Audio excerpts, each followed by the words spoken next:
TikToker Abdullah Al Mamun ওরফে Prince মামুনকে গ্রেপ্তার করেছে পুলিশ। লায়লা আক্তার ফারহাদ নামে এক নারীর করা ধর্ষণ মামলায় 10 জুন রাতে তাকে কুমিল্লা থেকে গ্রেপ্তার করে ঢাকায় আনা হয়। ও একটা বাজে লোক, ওর মুখটাই কেমন বেকা বাড়া, ভালো লাগে না। তো হে গাইস, তোমার টাইটেল এবং থাম্বনেল দেখে হয়তো বুঝতে পেরেছো আজকে কাকে নিয়ে কথা বলবো। একটু খুলে বলুন। বিষয়টা হচ্ছে লায়লা মামুনের নামে ধর্ষণ মামলা দিছে এবং পুলিশ মামুনকে গ্রেফতার করেছে। मन के मगे हिते मुदिए नुराहेगुम মানে ভাই এটা কি মানা যায়?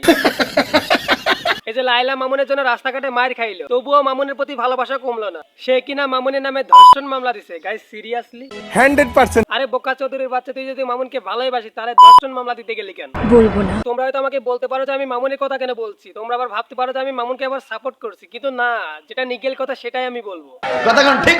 তোমরা যারা রেগুলার অনলাইনে অ্যাক্টিভ থাকো, তোমরা এই দুই বোকাচন্দ্র নাটক মাঝে মাঝেই দেখতে পাও। সঠিক বলেছেন। কিছুদিন আগের ঘটনা, মামুন মদ খেয়ে লায়লাকে রাস্তার মাঝে মারলো, তারপরে এবং মামুন সেলুন উদ্বোধন করার আগে লায়লাকে ছেড়ে মামুন চলে গেল।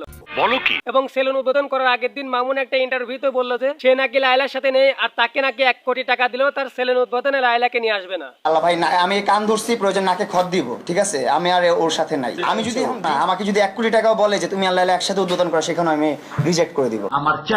কিন্তু ভাই এইগুলা কি?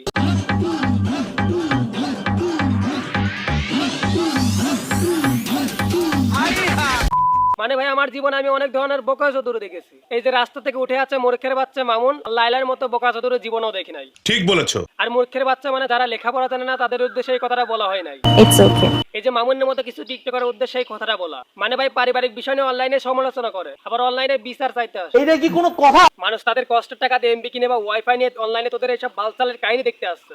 তোমার কাম তুমি করো। এই যে মামুন আর লায়লাকে নিয়ে যে নিউজ হচ্ছে, এমন নিউজ কেউ খুন হলেও হয় না। হ্যাঁ, এটাই বাংলাদেশ। তো আজকের ভিডিও পর্যন্ত। ভিডিও কেমন লাগলো কমেন্টে জানান। যদি ভিডিওটা ভালো লাগে অবশ্যই লাইক, কমেন্ট, শেয়ার এবং সাবস্ক্রাইব করে আমাদের পাশেই থাকবেন। ধন্যবাদ।